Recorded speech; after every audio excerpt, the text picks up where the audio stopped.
眠れない非常食の皆さんこんばんは。怪談都市伝説ホラー系 VTuber の牛光かおるです。本日のお話はこちら。小鳥箱。俺、暇な時にまとめサイト見てるものです。俺自身、霊感とか全くなくて、ここに書き込むようなことはないだろうなって思ってたんですが、先月あったホットなお話を書き込もうかと思い、ここに来た次第。一応話の主役の許可は取って書き込んでます。ここなら多くの人が信じてくれそうなので、長文かも。冒頭述べたように、俺自身には全くもって霊感などは存在してません。なのでこれ、本当に霊とか絡んでる話かは、俺には判別不可。皆さんに判別してほしい。会話の内容も、覚えてるものを書いているので、かなり乱文かもしれません。で、本題。この話は霊感の強い友達の話。その友達は中学生の時からの付き合いで、30手前になった今でも結構頻繁に遊んだり飲みに行くような間柄。そいつんちは俺らの住んでるところでも結構大きめの神社の神主さんの仕事を代々やってて、普段は普通の仕事してるんだけど、正月とか神事がある時とか結婚式とかあると、あの神主スタイルで拝むっていうのかな。そういった副業、本業かも、をやってるようなお家。普段は神社の近くにある住居に住んでます。で、その日も飲みに行こうかってことで、とりあえず俺の家に集合することになったんです。先にそいつと、そいつの彼女が到着して、ゲームしながらもう一人の女の子を待ってたんです。その神社の子を M、遅れてくる子を S、俺のことを A としますね。M の彼女は K で。しばらくゲームしながら待ってたら、S ちゃんから電話がかかってきたんです。S。ごめん、ちょっと遅れるね。面白いものが納屋から見つかって家族で夢中になってた。A ってさ、クイズとかパズル得意だったよね。面白いもの持っていくね。もうちょっと待ってて。ってな感じの内容でした。で、40分くらいした頃かな。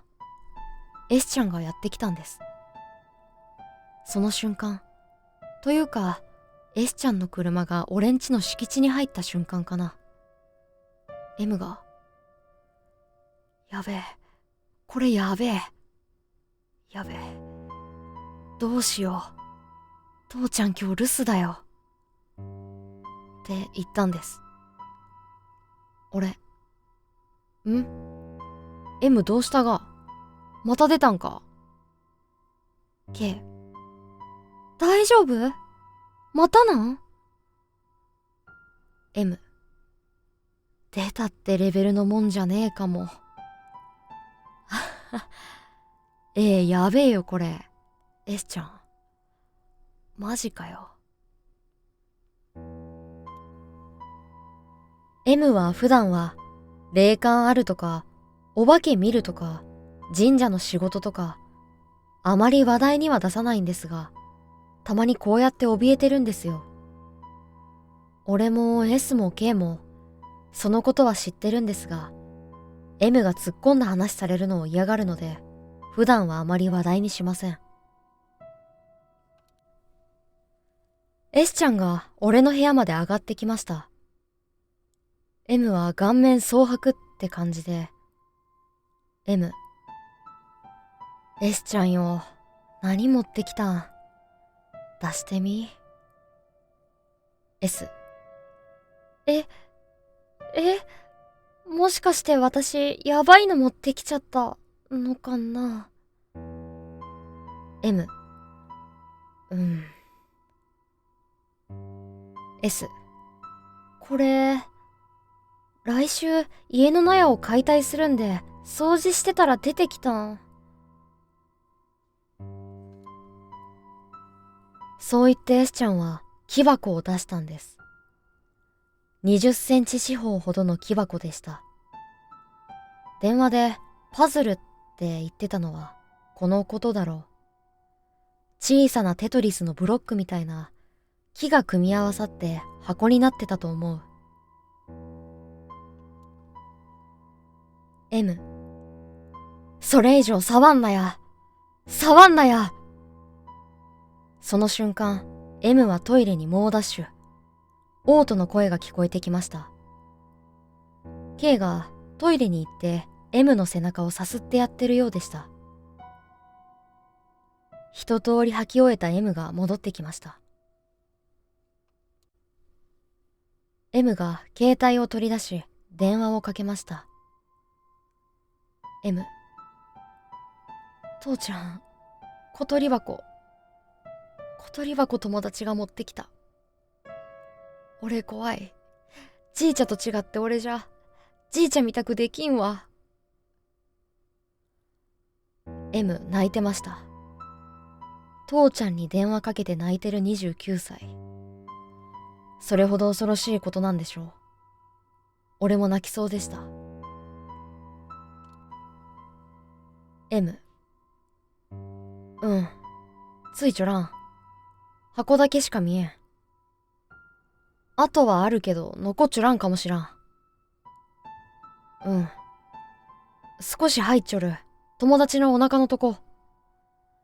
チッポウの形だと思う。チッポウだろ、中に三角ある。チッポウ。間違いないと思う。だってわからんが。俺は違うけん。何やら専門用語いろいろ出てたけど、繰り返して言ってたのは小鳥箱、チッポウ。もっといろいろ言ってたけど、忘れました。ごめん。M、わかった、やる。ミスったら払ってや。父ちゃん頼むけんね。M はここで電話を切りました。最後に M は2分ほど思いっきり大泣きして、しゃくり上げながら、よし、と正座になり、自分の膝のあたりをパシッと叩きました。もう泣いてませんでした。何か決意したようで。M、カッターか包丁貸してごせや。ごせってのはうちらの方言で、何々してくれとかの語尾ね。俺、おい、何するん？ M、誰か殺そうっちゅうじゃない。S ちゃん払わないけん。S ちゃん、俺見て怯えるなっちゅうのが無理な話かもしらんが、怯えるな。K も A も怯えるな。とにかく怯えるな。怯えるな。負けるかよ。俺がいる。怯えるな。なめんな。俺だってやってやら。じいちゃんやってやら。見てろよ、クソ。M は自分の怯えを吹き飛ばすかのように方向を上げていました。S ちゃん半泣きです。怯えきってました。俺も K も泣きそうです。本当にちびりそうだった。S、わかった。頑張ってみる。俺も S も K も何やらわからないけど、わかったって言ってました。M、包丁かカッター持ってきてごせや。俺、おう。包丁を M に手渡しました。M、俺の内もも、思いっきしつねってごせや。思いっきし。もう、わけがわからないけど、M の言う通りにやるしかありません。M の内ももをつねり上げる俺。俺にももをつねり上げられながら、M は自分の指先と手のひらを包丁で切りつけました。多分、その痛みを消すためにつねらせたのかな。M。S ちゃん、口開け！ M は S ちゃんの口の中に自分の血だらけの指を突っ込みました。M。S ちゃん飲み。まずくても飲み。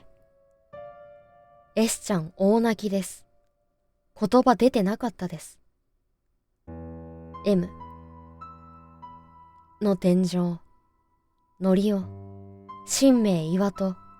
開けました。かしこみかしこみもま申す。何やら、ノリとか呪文かわかりませんが、5回から6回ほど繰り返しました。呪文というより浪曲みたいな感じでした。そして M が S ちゃんの口から指を抜くとすぐ、S ちゃんが M の血の混じったゲロを吐きました。M。出た！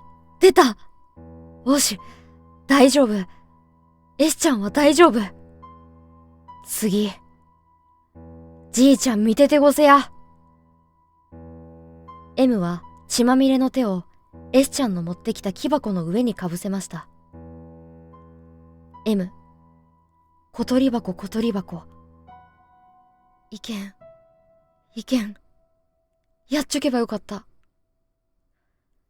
M がまた泣きそうな顔になりました。M。A。父ちゃんに電話してごせや。言われた通りに M の携帯で M の父ちゃんに電話をし、M の耳元に当てました。M。父ちゃん、ごめん忘れた。一緒に読んでくれ。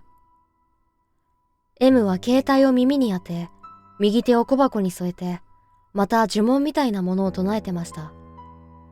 やっぱり歌ってるみたいな感じでした。M。終わった、終わった、終わった。M はまた号泣してました。大の大人が泣き崩れたんですよ。K によしよしされながら20分くらい大泣きしてました。俺と S と K も号泣で4人でワンワン泣いてました。その間も M は小箱から決して手を離さなかったような気がします。号泣してたんであまり覚えてませんが。少し落ち着いてから M は手と箱を一緒に縛れるくらいのタオルか何かないかって聞いてきたんで、薄手のバスタオルで M の手と木箱を縛り付けました。M。さて、どこに飲み行く？一度。は？ M。って冗談じゃ。今日はさすがに無理だけん A 送ってくれよ。こいつどういう神経してるんだろう。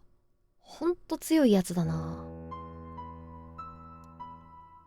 その日は S も M も K もなんだかヘトヘトで俺が送っていくことになりました。飲みだったんでもともと俺が飲まずに送る予定だったんですよ。いや本当に。で、それから8日ほど M は仕事を休んだようです。そして昨日 M と会い、その時のことを聞いてみたんですが、M。な、S ちゃんところは言い方悪いかもしらんが、山にある部落でな。ああいうところにはああいったものがあるもんなんよ。あれは父ちゃんが帰ってきてから安置しといた。まあ、あんまり知らん方がええよ。何やら言いたくない様子でした。それ以上はいくら聞こうとしても教えてくれない。ただ最後に、M。あの中に入っちょるのはな、怨念そのものってやつなんよ。まあ入ってるものは結構な数の人差し指の先とへその緒だけどな。差別は絶対いけんってことだ。人の恨みってのは怖いであんなもの作りよるからな。あれが出てきたらな、俺のじいちゃんが処理してたんだ。じいちゃんの代であらかた片付けた思ってたんだけど、まさか俺がやることになるなんてな。俺はフラフラしててあんまり家のことやっちょらんけ、マジビビリだったよ。ちょっと俺も勉強するわ。まあ才能ないらしいが。それとな、部落うんぬんとか話したけど、差別とかお前すんなや。S ちゃんとも今まで通りな。そんな時代じゃないしな。青くせえろ。俺。当たり前じゃん。それよりさ、この楽しい話誰かに話してもええの？ M。お前好きだな。幽霊すら見えんくせに。俺。見えんからこそ好きなんよ。M。ええよ別に。話したからって取り付くわけじゃないし。どうせ誰も信じねえよ。嘘つき呼ばわりされるだけだぞ。俺はとぼけるし。というわけで、ここに書き込ませてもらった次第です。長文失礼しました。まさかやつもこれだけの人数に話してるとは思わねえだろうな。パソコン音痴だし。それと最後に一つ。この箱ってね、まとめサイトに同じような箱の話ありましたよね。木箱開けたら爪と紙が入ってて、昭和天皇がどうとかって紙切れが入ってたって話。昨日 M の話で中身をちらっと言ってたのを思い出してふと。そういった呪物の作り方があるのかな。まあなんだ、午前中フルに使ってまとめたから疲れたよ。それと山口県じゃないよ。近いけどね。10月を神有月とか言っちゃう地方。その2。お待たせしました。いやはや、なんだか大ごとになってますね。単独スレまで立ってるとは。俺の住んでるとこはど田舎で、地域限定されて見物客とか来られたら、さすがに俺も怖いので、あまり地域は追求しないでください。部落差別は少なくなったと言いますが、俺は見えにくくなっただけだと思っています。そういった一部の人たちが新たな差別を生む可能性も怖いので、ただ、皆さんの推察通り島根県です。バレバレですかね。俺のおしゃべり癖を多少後悔。だってね、俺も情報欲しいんよ。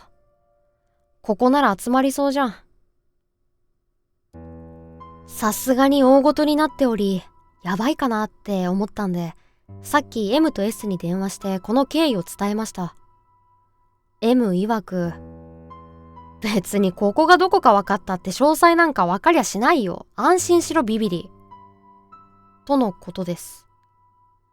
電話ついでにというか、昨日 M に聞きそびれたことを質問してみました。1、あの場にいた S 以外の人間、つまり俺と K は大丈夫なのか。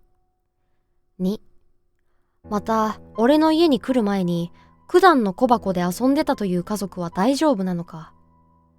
3、頼むよ、マジあれ何だったの？気になって毎夜6時間しか寝られないよ。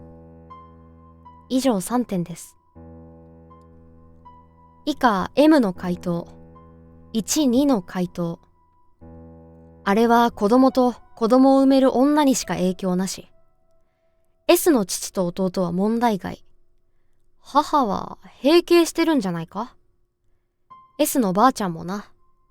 もちろん A、俺も大丈夫。K については危ないかなと思ったけど、触れた時間が短かったため問題なしだろう。いざとなったら父ちゃんがいるし大丈夫。あの日は旅行で M の母と外出してたそうです。とのこと。3、実は M 自身も詳細は知らないらしい。ただ小鳥箱は子供を取る箱と書いて小鳥箱だそうです。本当かどうかは不明です。俺を何とかそらそうと嘘ついたのかもしれないですが、昨日の会話の口ぶりからして知らないはずがないと思ってます。ただ、そこまでして隠すほどのことだってことでしょうか。なおさら怖いけど気になります。次、S ちゃんとの会話ですが、要約すると、あの後業者が納屋を解体しに来たのですが、その時お隣のおじいさんと一騒動あったそうで、その時の内容を明日、M、俺、K の3人に話しておきたいと。で、S 曰く、自分も恐怖より好奇心が勝ってるということ。当事者として何があったのか、あれは本当に何だったのかをせめて知りたいということでした。さすがだぜ S ちゃん。で、今 M に話したら OK ということで、ちょっと考え込んでましたが、明日 M、S、K、俺の4者会談開催してきます。K は来るかわからないけど。M のお父さんに話を聞ければ一番いいのでしょうが、さすがに M が渋ってるのに、お父さんに直談判ってわけにはいかないでしょうね。もし聞くことができれば聞いてみます。ここまで来たら全部知りたいなと思ってます。書き込んでみてよかった。だいぶ焦ったけど。でも、友達なくすようなことはしたくないので、M、S、K の誰からかストップかかったら書き子はやめますね。現時点では好奇心に書き消されてますが、罪悪感もあるので。全貌。昨日の経緯を書きます。嫌になるくらい長文です。載せようかどうかかなり迷ったんですが、4人で相談し、それぞれ思うところもあり、掲載することにしました。最後にお願いもあります。かなり長い話だったんで、まとめも時間がかかり、また俺自身かなり衝撃的なことを偶然聞かされたんで混乱してます。また5時間近く話をしてたんで、会話の細部は記憶を頼りにかなり保管して、会話らしくしているということも了承してください。あと、主要な発言しか書いてません。伏せてる部分も多々あります。一応 M と S に見てもらい、修正いくつかしてからアップしてます。文章グダグダかもしれませんが、ご勘弁を。文中、部落とか集落という言い方をしてますが、実際の話の中ではそう呼んでいません。あくまで便宜上の言い方です。一応ひどい言葉らしいので、伏せ字みたいなものと思ってくださいね。6日夜の時点では当事者4人。俺の家で S の話を聞くという予定だったのですが、S が S の家族、そして納屋の解体の時に一騒動あったという林家のおじいさんも交えて話がしたいとのことで、S の家に行くことになりました。M、S、K、俺。それと S の父は S 父。母を S 母。S の祖母を S ばあ。S のおじいさんを SG。林家のおじいさんを J としましょうか。S 弟は仕事のため不在。話の内容は以下のようなものです。それと方言で書くのはなるべくやめます。J と S バーの話、ほとんど異国語なんで。まずは S が、事件の後、納屋の解体業者が来た時の話を。俺の家での出来事の2日後になります。5月23日、頼んでいた業者が来て解体用の機械を敷地に入れ作業に入ろうかという時、S 父に林家の J が話しかけてきたそうです。S 父が J に納屋を解体することを伝えると J は抗議してきて揉めたそうで、その声を聞いた S が、もしかしたらあの箱のことを知っているのかも、と思い J に聞いてみようと外に出たそうです。この時点で S は家族にあの日のことは話してなかったそうです。納屋を壊すなという J に対し S が、反対する理由はあの箱のことなのか、あの箱は一体何なのかというようなことを聞くと J は非常に驚いた顔をし、箱を見つけたのか、あの箱はどうした？お前は大丈夫か？と、慌てた様子で聞いてきたそうで、S が事件の経緯を話すと、J は、自分の責任だ。自分の責任だ。と、謝ったそうです。そして、聞いておかんかったからこんなことになった。話しておかんかったからこんなことになった。近いうちにお宅の家族に話さないけんことがある。と言い、帰っていったそうです。そして S はポカンとしてる S 父に事件のことを話したそうです。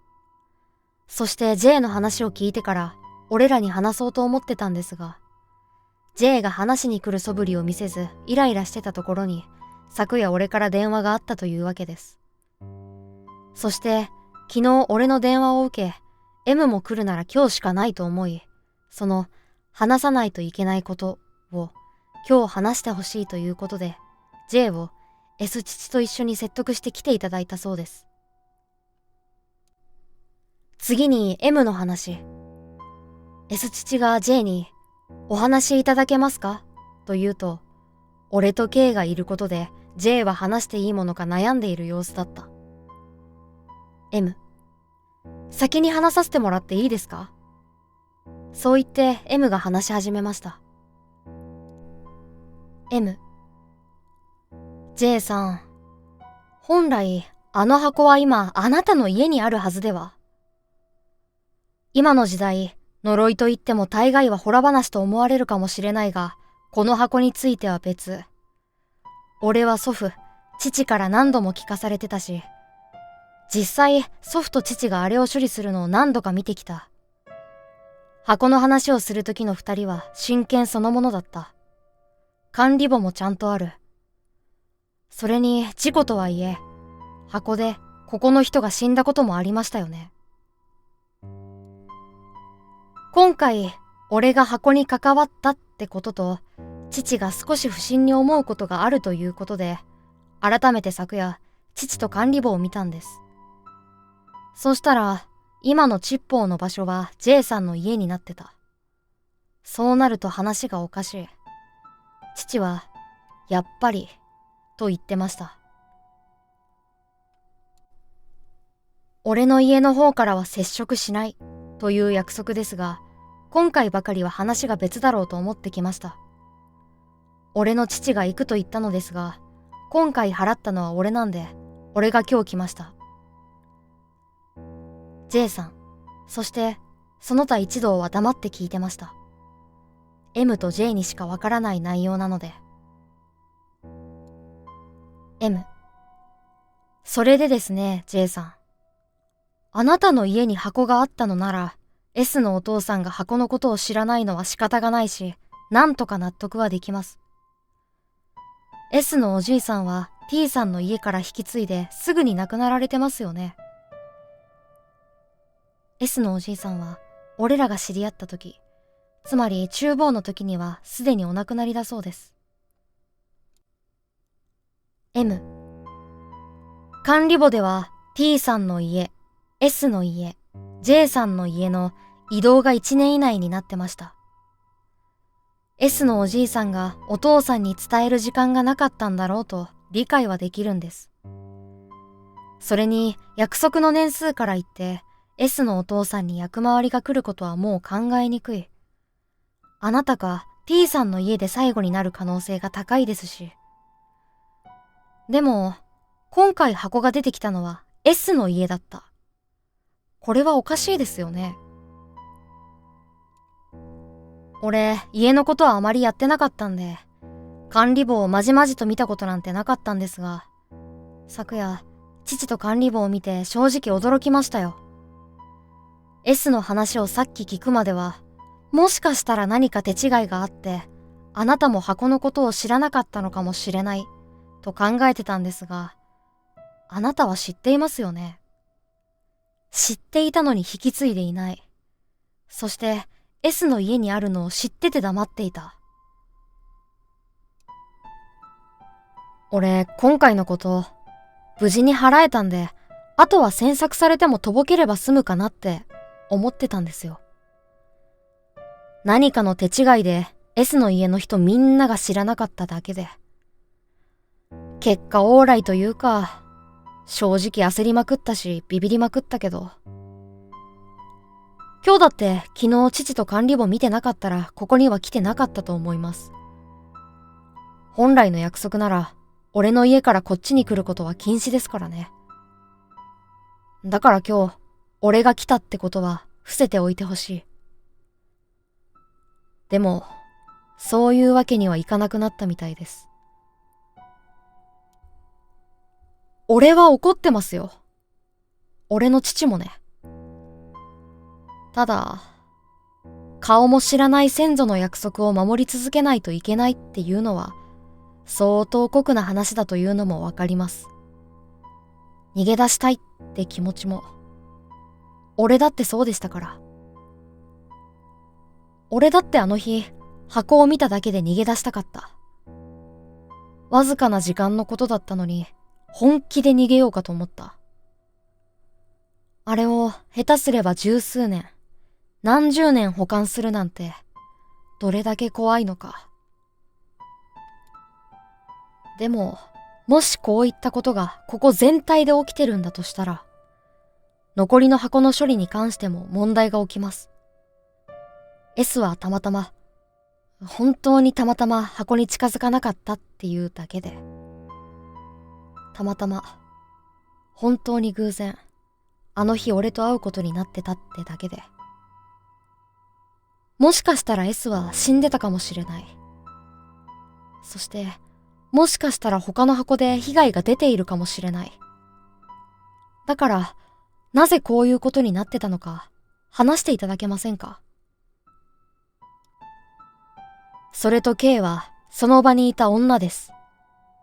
もちろん子供を産める体です。部外者ではないです。被害者です。それと A は、部外者かもしれませんが、そうでもないかもしれません。こいつの名前は、です。ここらじゃそうそうある名字じゃないですよね。俺は何のことやらわからなかったです。ただ、J さんが俺の方を見て、ああ、そうか、って。長文すいません。あと半分くらい続きます。J さんの話に行きますね。J。まず、箱のことを説明した方がいいですかな。チッポーは S の家、J の家、そして斜め向かいにあった T さんの家の3家で管理してきたものです。3家に割り当てられた箱です。そしてあの箱は3家持ち回りで保管し、家主の死後、次の役回りの家の家主が葬儀後、前任者の跡取りから受け取り、受け取った家主がまた死ぬまで保管し、また次へ、次へ、と繰り返す。受け取った家主は跡取りに箱のことを伝える。跡取りがいない場合は、跡取りができた後伝える。どうしても跡取りに恵まれなかった場合、次の持ち回りの家に渡す。他の藩でも同じです。3家だったり4世帯だったりしますが。そして他の藩が持っている箱についてはお互い話題にしないこと。回す理由は箱の中身を薄めるためです。箱を受け取った家主は決して箱に女子供を近づけてはいけない。そして箱を管理していない家は管理している家を監視する。また M の家から札をもらい、箱に貼ってある古い札と張り替える。約束の年数を保管し、箱の中身が薄まった後、M の家に届け処理してもらう。M 神社と昔にそういう約束をしたらしい。M。それで俺の家は昔の約束通り持ち込まれた箱を処理。供養してたんだ。ここにあるすべての箱と箱の現在の保管者の管理簿つけて。J、そうです。本来なら私が SG が亡くなった時に箱を引き継ぐはずでした。でも本当に怖かったんです。申し訳ない、許してほしい。S の家の前任者 T の父親が死に、引き継いだ SG も立て続けに死に、男には影響ないと分かっていても怖かった。そんな状態で、いつ S 父が箱を持ってくるのか怯えてたんです。でも葬儀後、日が経っても S 父が来ない。それで、S 家の前任者の跡取りである T と相談したんです。もしかしたら S 父は何も知らないのかもしれない。箱から逃げられるかもしれないと。そしてまず、S 父に箱のことをそれとなく聞き、何も知らされていないことを確認しました。そして、納屋の監視は続け、S 家に箱を置いたままにしておくこと。T は札の張り替えをした後、しばらくして引っ越すこと。松江に行ったらしいです。そうすれば他藩からは、あそこは終わったんだな、と思ってもらえるかもしれないから。引き継ぐはずだった私が S 家の監視を続けること。そして約束の年が来たら J が納屋から持ち出し M 神社に届けること。そして本当に申し訳ない。それまでに箱に S や S の母が近づいて死んでしまったとしても、箱のことは S の家は知らない。他藩の箱のことは触れることは禁止だからバレることはないだろうと T と相談したんです。本当に申し訳ない。だから他藩の箱のことはわからない。こんなことはないと思う。申し訳ない。J さんは土下座して何度も謝ってました。S 父は死んだ SG さんに納屋には近づくなとは言われていたそうです。また実際気味の悪い納屋であえて近づこうとは思ってなかったようです。S も同様に。それで今回どうせなら取り壊そうという話になり、中の整理をしていて、その時に S が箱を見つけてしまったという経緯でした。S 父、S 母、S ばあさん。信じられないという感じでしたが、ただ S ばあさんだけが何やら納得したような感じで、S ばあ、納屋は、だから近づかせてもらえなかったのか。というふうなことをおっしゃってました。M の話がまた続きます。M。なるほど。そういうことでしたか。引き継ぎはしなかったとはいえ、監視しなければならず、結局は箱から逃げることはできなかったんですね。結局苦しんだと。決まりの年まで確かあと19年でしたよね。引き継いでいたとしても、結局は俺が払うことになってたのかな。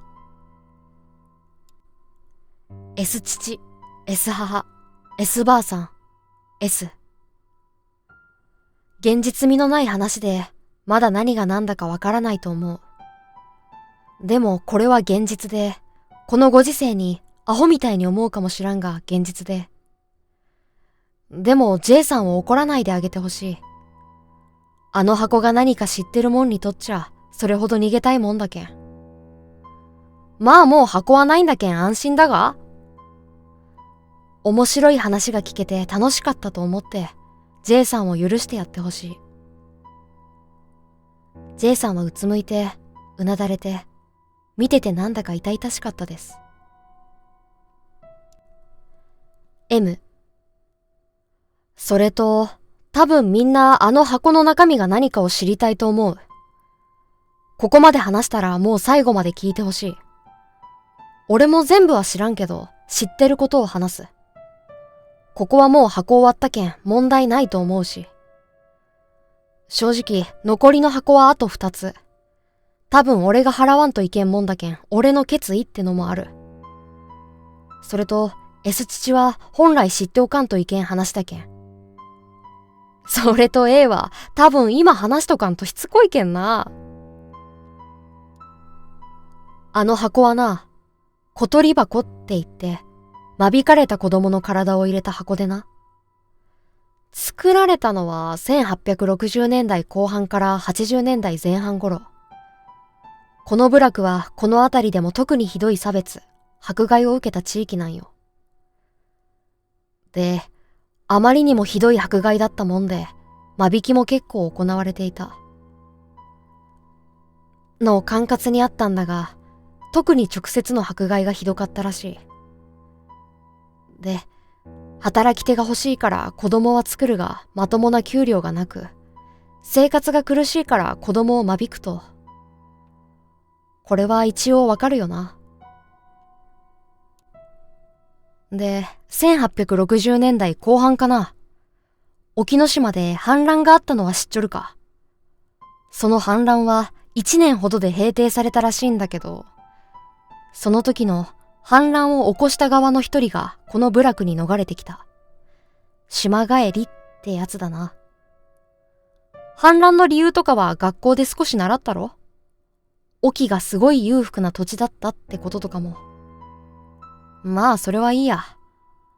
で、その島帰りの人間、名前がな。って言うんだよ。俺の名字と同じでした。なんだかわけわかんねえ。以下、俺の名字を AA としますね。M。AA は反乱が平定されてこっちに連れてこられた時に隙を見て逃げ出してきたそうだ。話によると、だけどな。この部落まで逃げてきたと。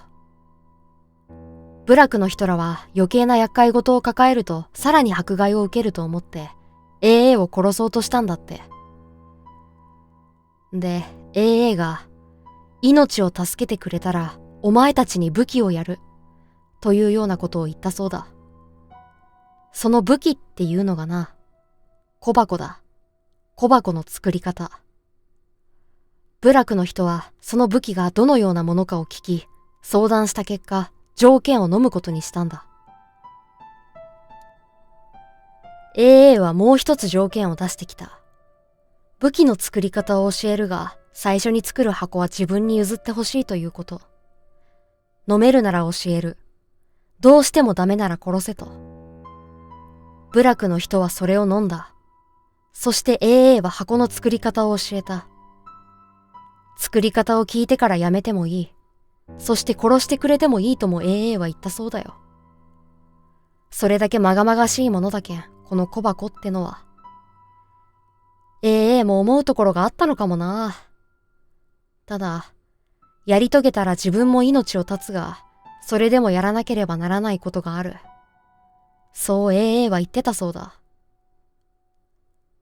箱の作り方、全部載せるとさすがにやばそうなんで、いくつか省きますね。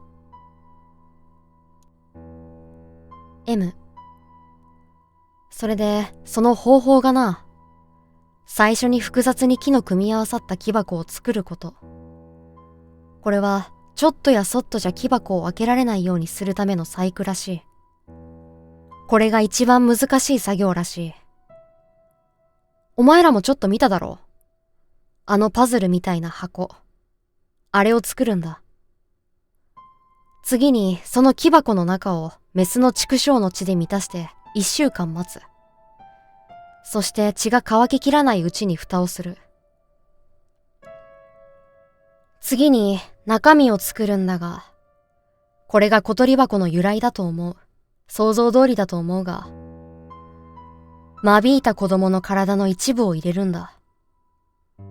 生まれた直後の子は、へその緒と人差し指の先、第一関節くらいまでの。そして腹渡から絞った血を。7つまでの子は、人差し指の先とその子の腹渡から絞った血を。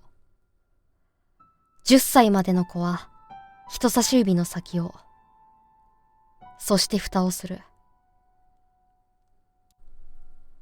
閉じ込めた子供の数、年の数で箱の名前が変わる。1人で1包、2人で2包、3人で3包、4人で10包、5人で5包、6人で6包、7人で10包。それ以上は絶対にダメだと AA は念を押したそうだ。そしてそれぞれの箱に目印として印をつける。一方は三角、二方は四角といった具合に。ただ自分の持っていく箱、8回だけは7つまでの子を、8人をくれと。そして8回とは別に女1人と子供を1人くれと。8回は最初の1個以外は決して作るな。とも言ったそうだ。普通そんな話まで聞いて実行なんかできないよな。そんなうさんくさい人間の話。ましてやそんな最悪の話。いくら生活苦しくても自分の子供を殺すのでさえ耐えきれない辛さなのに。さらに殺した子供の死体にそんな仕打ち。でもな、ここの先祖はそれを飲んだんだ。やったんだよ。どういった動機、心境だったのかは全部はわからないけど、それだけものすごい迫害だったんだろうね。子供を犠牲にしても武器を手にしないといけないほどに、すごい。そうして最初の小箱を作ったんだと。各家相談に相談を重ねて、どの子を殺すかっていう最悪の相談。それから実行されたんだ。そして、8回が出来上がった。AA はこの箱がどれほどのもので、どういう効果なのかを説明した。要望に合った子供と女を使ってね。で、効果は A に言ってたようなもんだ。女と子供を取り殺す。それも苦しみ抜く形で。なぜか徐々に内臓がちぎれるんだ。触れるどころか周囲にいるだけでね。そしてその効果を目の当たりにした住民は続けて箱を作ることにした。住民が自分たちのために最初に作った箱はチッポーだった。俺が払ったやつだな。7人の子供の箱。わずか2週間足らずの間に15人の子供と女1人が殺されたんだよ。今の時代じゃないだろう。ひどいよな。そして出来上がった箱をひどい迫害を行った地域の庄屋に上納したんだ。普通に住民からの気持ち、誠意の印という名目で。庄屋の家はひどいありさまだったらしい。女子供血へどを吐いて苦しみ抜いて死んだそうだ。そしてな、住民はその地域のお偉い方、周囲地域にも伝えたそうだ。今後一切部落に関わらないこと、放っておいてほしいこと。今までの恨みを許すことはできないが、放っておいてくれれば何もしないということ。守ってくれるのなら、その地域へ仕事に出ている部落の者も、今後そこに行くこともしないということ。そして、もしこのことに仕返しをすれば、この呪いを再び振りまくということ。庄屋に送った箱は直ちに部落に返すこと。なぜ放置するのか、その理由は広めないこと。ただ放置することだけを徹底すること。そして、この箱はこれからも作り続けること。すでに箱は7つ存在していること。7つあるっていうのは、これはハッタリだったんだろうなと思う。そう思いたい。言い方は失礼なんだけど、読み書きすらできなかった当時の住民にこれだけのことが思いつくはずはないと思うんだが、AA の知恵だったんだろうか。周りの地域はすべてこの条件を了承したらしい。この事件は、その一時期は周辺に噂としてでも広まったんだろうかな。すぐさま部落への干渉が一切止んだそうだ。で、この部落の大人たちはそれでも作り続けたんだよ。この箱をね。すでに AA はどこかに行ってたらしいんだが、箱の管理の仕方を残していったそうだ。女子供を絶対に近づけないこと。必ず箱は暗く湿った場所に安置すること。そして箱の中身は年を得るごとに次第に弱くなっていくということ。もし必要なくなった、もしくは手に余るようなら、お祭る神社に処理を頼むこと。寺ではダメ。必ず処分は、お祭る神社であること。そして住民たちは13年にわたって箱を作り続けたそうだ。ただ、最初の箱以外は、どうしても間引きを行わなければならない時にだけ、間引いた子の体を作り置いておいた箱に入れた、ということらしい。子供たちを殺すとき、大人たちは、を恨め、を憎め、というようなことを言いながら殺したらしい。殺す罪悪感から少しでも逃れたいから、ひどい迫害を行ってきた地域にそらそうとしたんだろうな。箱を作り続けて13年目、16個目の箱が出来上がっていた。1方6つ、2方2つ、5方5つ、10方3つ。単純に計算しても56人の子供。作成に失敗した箱もあったという話だから、もっと多かったんだろうな。そして13年目に事件が起きた。その時すべての箱は監視を立てて一箇所に保管されてたんだが、11歳になる一人の男の子が監視の目を盗んで箱を持ち出してしまった。最悪なのが、それがチッポーだったってこと。箱の強さは1方、2方という風に数が増えれば強くなる。しかも出来上がって間もないチッポー。箱の外観はわかるよな。S が楽しく遊んだっていうように、非常に子供の興味を引くであろう作りだ。面白そうなおもちゃを手に入れた男の子は家に持ち帰り、その日のうちにその子を含め家中の子供と女が死んだ。住民たちは初めて箱の恐怖を、この武器が油断すれば自分たちにも牙を剥くということを改めて痛感した。そして一度牙を剥けば止める間もなく望まぬ死人が出る。確実に。恐怖に恐怖した住民は箱を処分することを決めたそうだ。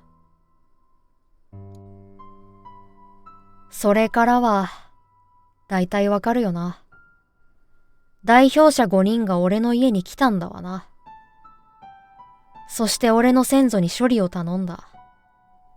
しかし箱の力が強すぎると感じた俺の先祖は箱の薄め方を提案したんだ。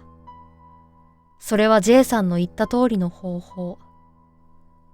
決して約束の年数を得ない箱を持ち込まないこと。神社側からは決して部落に接触しないこと。前の管理者が死んだ後、必ず報告をすること。箱ごとの年数は、おそらく俺の先祖が大方の目安。箱の強さによって110年とか、チッポーなら140年ほど。箱の管理から逃げ出せないよう、そのルールを作ったんだ。班ごとに分かれた後、一人の代表者を決め、各班にその代表者が届けた。それから、どの箱をどの班に届けたかを俺の神社に伝え、俺の先祖が控えた後、その人は殺される。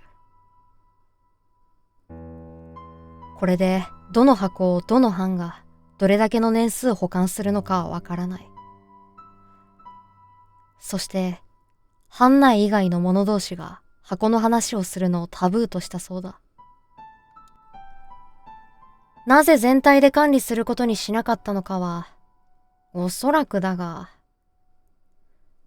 これは俺のじいちゃんが言ってたんだが、全体で責任を背負って責任が薄まるよりも、少ない人数で負担を大きくすることで逃げられないようにしたんじゃないかな。で、約束の年数を保管した後、持ち込まれた箱を処理したと。じいちゃんの運の悪いところは、約束の年数ってのが、じいちゃんと俺のひいじいさんの代にもろ重なってたってことだ。箱ごとの約束の年数っていうのは法則とかさっぱり不明で、他の箱はじいさんの代で全部処分できたんだが、チッポーだけはやたら長くて俺の代なんだよな。まだ先だと思ってなんもやってなかったけど、真面目にせにゃ。これで全部だ。箱に関すること、俺が知ってること。そして、俺が払ったチッポーは、最初に作られたチッポーだってこと。箱の年数はどうやって決めたのかはわからない。俺の先祖が箱について何かしら知ってたのかもしれないし、AA という人物からそういう話があったらそうしてくれと頼まれていたのかもしれない。と、M が言ってました。以上が昨日の夜の出来事です。もうね、三文小説のネタにでもなりそうなお話で、現実に箱事件を目の当たりにした俺も、何が何やらで混乱してます。これ、本当は、掲載するのどうしようか本気で迷いました。明らかにタブーなことだろうと思うし、部落の人にとっては絶対外に漏れては困ることでしょうし。ただ、箱は残り2つって M が言ってました。チッポが2。これは責任持って M が処理するって言ってたのと、俺ら4人、話を聞いても謎な部分が多すぎて、皆さんの力を借りたいって思ったから掲載することにしたんです。冒頭で言ってたお願いしたいことっていうのがそれなんです。この話読んだ後、何かこれに関する情報があったら教えていただけませんか？詳しい地域とか明かせないし、みんなの名前も怖いから教えられないんですが、俺たちの個人的な欲で知りたいんです。M の話を聞いても、M と M の父ちゃんにも不明なことは多いらしく、また S とその家族、K もできうる限り知りたいと。M も今の時代ならわからない部分が少しは埋まるかもと。オカルトチックな話で、信憑性もかなり薄いことだろうと思います。俺も箱を実際見とらんかったら信じてないと思うし。AA が誰なのか、もともとはどこから来たのか、AA は箱の作り方をどこから知ったのか、また AA なる人物はどういう理由で沖にいたのかとか、八海とかいう最初の箱はどこに行ったのとか、AA はその後どうなったのとか、八海使って AA は何をしたのとか。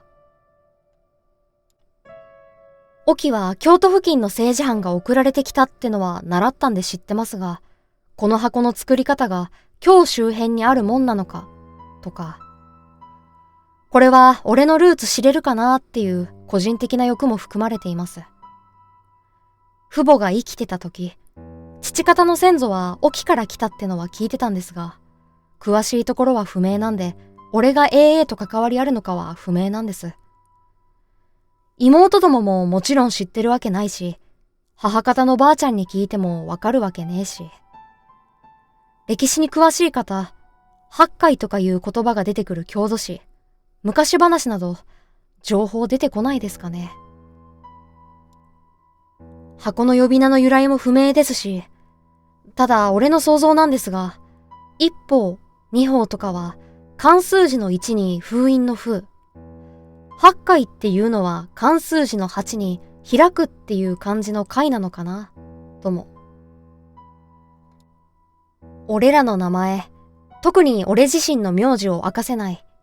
地域の名前とか肝心な部分を伏せてるとか。こんな状態でお願いするのはお願いになってないし、失礼だとは思いますが、何か情報があったらぜひお願いします。俺自身も図書館とかで郷土史などを調べてみるつもりです。何か分かったらまたここに書き込むつもりです。よろしくお願いします。それと最後に、最後の M の話なんですが、俺自身の思うところや感想を M の言葉を借りて勝手に盛り込んでる文章になってるかもしれません。M は、こんなかっこつけえな話し方しねえよって言ってましたし。ただ、それほど強烈に心に食い込む話だったんです。何も思わず、何も語らずってこと、俺にはできないです。出しゃばりかもしれませんが、お許しください。二重書き子ですか？連続投稿ですか？って怒られるほどの長文ですが、目を通していただけたこと、お礼を申し上げます。